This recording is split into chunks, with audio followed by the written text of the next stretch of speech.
I won't let C now. Okay, I don't know how to do things at once. Okay, I'm just going to explain this quickly. As Rachel was saying earlier, I was Irish Catholic as well, and during hard times in our family, which there are quite a few of,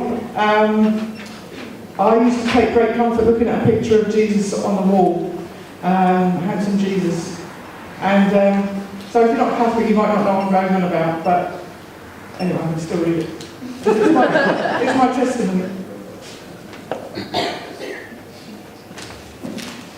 I fell in love with this picture that hung there on our wall, a face of exquisite beauty watching over us all, with neat diamond marks of suffering, a heart enclosed in a crown of thorns, and a sadness pouring from his eyes of the suffering he had borne. I thought there must still be people who knew him as their friend, who touched his wounds and sorrow, and who'd be with him to the end. But where and how could I find him, especially in the hour of my childhood need?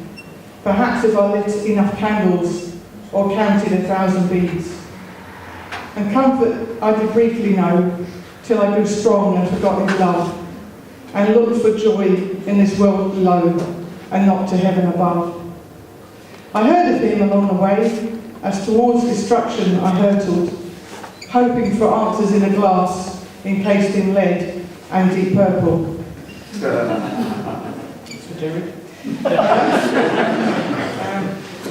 News came, he drew closer, but I breathed out death and slaughter.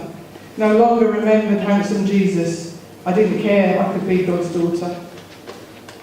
One day, and once more needy, I recalled that portrait from my past, knew that somehow he could help me as I turned to him at last.